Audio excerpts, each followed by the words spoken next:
Imagine for a moment that you wake up tomorrow, pour your coffee, and open the morning paper only to find your own obituary staring back at you. What would it say? More importantly, would you recognize the villain described in those lines, or would you be horrified by the monster the world believes you to be?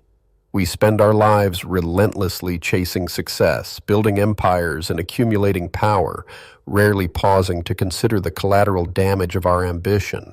We assume our intentions are enough to secure a noble legacy, but history is littered with the forgotten graves of men and women who thought they were building monuments, only to realize too late they had constructed their own cages. To confront this terrifying gap between intention and reality is to engage in what psychologists call shadow work, the conscious process of uncovering and integrating the hidden, repressed, or darker aspects of your own psyche. Most people spend their entire lives running from their shadow, projecting their flaws onto others and hiding behind the comfortable illusion of their own righteousness. But the maverick, the true architect of destiny, understands that real power is born in the dark. You cannot master your future until you are willing to look unflinchingly at the destruction you may have already caused. In the late 19th century, a brilliant Swedish chemist found himself violently shoved into this exact psychological crucible. Alfred Nobel was a man of science, a relentless innovator who sought to tame the volatile forces of nature for the benefit of human progress. He invented dynamite with the vision of making construction, mining, and engineering safer and more efficient. He believed his creation would move mountains, connect continents, and pave the way for a modernized world. Yet the world had other plans for his explosive genius. The very invention designed to build infrastructure was rapidly weaponized, becoming a tool of unprecedented slaughter on the battlefield. As the death toll rose, so did his immense fortune. He amassed vast wealth from his dangerous innovations, building an empire on the back of shattered earth and broken bodies. The innovator had unwittingly become an arms dealer, his name inextricably linked to devastation. The universe has a strange, often brutal way of forcing us to face the truth, and for this inventor, the reckoning arrived in 1888. When his brother Ludwig died in France, a careless journalist confused the two men and published an obituary for Alfred instead. The headline was a vicious, unsparing condemnation. It read that the merchant of death is dead. The article went on to describe a man who became rich by finding ways to kill more people faster than ever before. Reading those words, he was struck by a paralyzing wave of cognitive dissonance, the psychological stress experienced when a person holds two or more contradictory beliefs, ideas, or values. In his own mind, he was a pioneer, a benefactor of industry, and a lover of literature and peace. But on the page, in the eyes of the world, he was a monster. The gap between his internal identity and his external legacy was suddenly, violently exposed. Consider your own trajectory right now. Are you entirely certain that the metrics of success you are so desperately chasing align with the truth of who you want to be? It is dangerously easy to become so consumed by the mechanics of achievement that you lose sight of the meaning behind it. We tell ourselves that the end justifies the means, that our wealth, our status, or our influence will eventually be used for good. But the world does not judge you by your unexpressed intentions. It judges you by the wake you leave behind. This crisis of identity perfectly illustrates the core tenet of existentialism, a philosophical theory emphasizing individual existence, freedom, and choice, positing that humans define their own meaning in life rather than an inherent, predetermined essence. The obituary was not a final verdict. It was a mirror. He realized that if he died that day, his essence would be forever locked as the merchant of death. But because he was still breathing, he retained the ultimate existential freedom, which is the power to choose a different ending. The moral transformation that followed was not born of soft sentimentality, but of a ruthless, calculated self-correction. He did not retreat into denial, nor did he attempt to publicly argue with the newspaper to defend his honor. Instead, he internalized the harsh truth of his controversial legacy. He accepted the reality of the destruction his creations had wrought and decided to engineer a counterweight so massive it would tilt the scales of history permanently in his favor. To achieve this, he had to completely dismantle the conventional rules of inheritance and wealth preservation. In a society that expected titans of industry to pass their fortunes exclusively to their bloodlines, preserving dynastic power, he chose radical disruption. He recognized that leaving his vast fortune to his relatives would do nothing to alter the narrative of his life. True legacy required a sacrifice of personal ego for the sake of a broader human impact.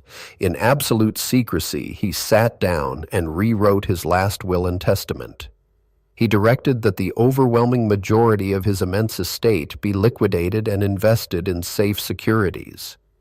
The interest from this massive fund was to be distributed annually in the form of prizes to those who, during the preceding year, had conferred the greatest benefit to humankind. He was actively weaponizing his wealth for the preservation of humanity. The creation of the Nobel Prizes was an act of profound rebellion against the expectations of his era.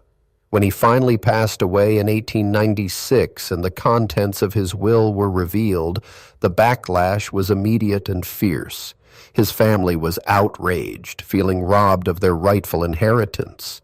The Swedish establishment was scandalized that he insisted the prizes be awarded without any consideration for nationality, stripping them of a localized political victory.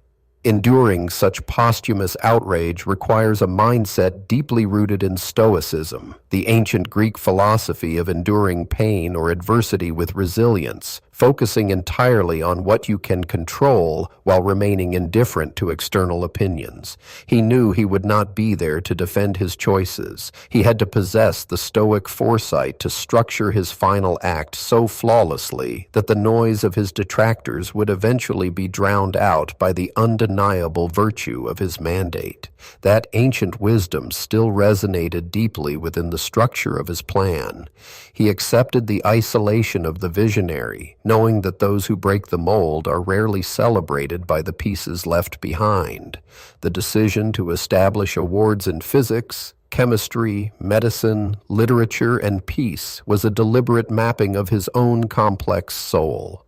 He was a scientist who wrote poetry, a weapons manufacturer who despised war, and a lonely man who sought to foster global unity. This brings us to the most uncomfortable question you must answer on your own journey of self-leadership. Are you willing to be entirely misunderstood in the present so that you might be justified in the future?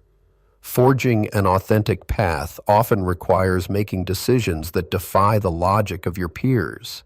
If you require constant validation from the crowd, you will never possess the courage to rewrite your own narrative when the stakes are highest. By stipulating that one of the awards must specifically recognize the person who had done the most or the best work for fraternity between nations, for the abolition or reduction of standing armies, and for the holding and promotion of peace congresses, he confronted his darkest demon head-on.